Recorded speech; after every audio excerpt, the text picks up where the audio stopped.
জয় মা তারা। আসুন আজকে আরেকটা বিষয় নিয়ে কথা বলি।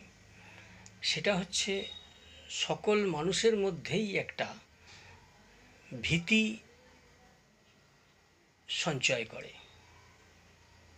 এবং কিছু কিছু জ্যোতিষ এই যোগটাকে নিয়ে খুবই নাড়াচাড়া দেন। তার কারণও আছে।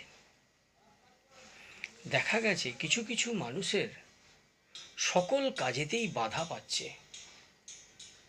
আবার কিছু কিছু মানুষ আচমকা দুর্ঘটনাগ্রস্ত হচ্ছে এবং আবার কিছু কিছু মানুষের নানান ধরনের সমস্যায় জড়িয়ে যাচ্ছে, তারা কিছুতেই কিছু করতে পারছে না। দেখা গেছে যে জন্মকুণ্ডলী নির্বাচন করে দেখা গেল যে সেখানে কাল সর্পযোগ অবস্থান করছে।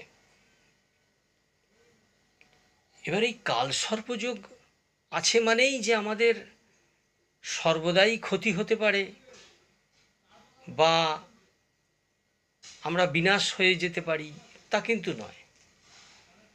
কিছু কাল সর্পযোগ আছে যেগুলো খুবই ভয়াবহ, যেগুলো মানব জীবনে খুবই কষ্টকর ব্যাপার।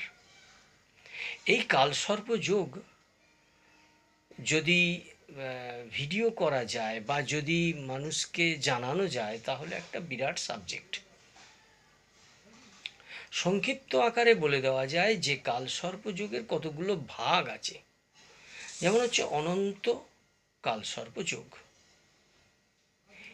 এটা বহুদিন ধরে চলবে।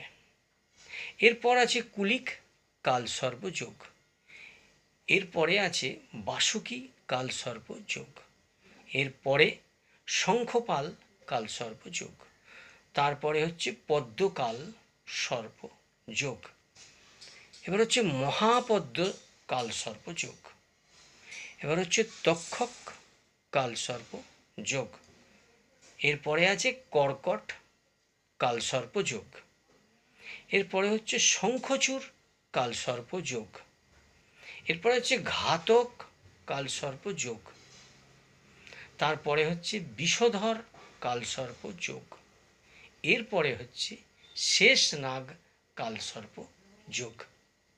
এই এতগুলো কালসর্প যোগ আমরা পেলাম। এর মধ্যে দেখা গেছে কিছু কিছু কালসর্প যোগ অতীব কষ্টদায়ক, আবার কিছু কিছু কালসর্প যোগ মধ্যম মানের। তার মানে কালসর্প যোগ কম বেশি সকল জন্মকুষ্ঠির মধ্যেই কিছু না কিছুভাবে আংশিক প্রভাব পড়ে থাকে, কিন্তু যেগুলো খুব ভয়াবহ আকার নেয় সেইগুলোই খুব কষ্টদায়ক বা বেদনাদায়ক হয়ে ওঠে। তাই অবশ্যই যাদের জীবনে এই কষ্টদায়ক বা বেদনাদায়ক জন্মকুণ্ডলীটাকে সঠিকভাবে নির্বাচন করে কোন কালসর্পযোগের মধ্যে অবস্থান করছি বা করছে সেটা জানা দরকার। যদি এই কালসর্পযোগ সঠিকভাবে মূল্যায়ন করা যায় এবং তা কাটানো যায়, তাহলে দেখা গেছে সেই জাতক বা জাতিকার যে কষ্ট বা যে ফেলিওর হচ্ছিল সেইগুলো তারা আস্তে আস্তে কাটিয়ে উঠতে পারে। নমস্কার।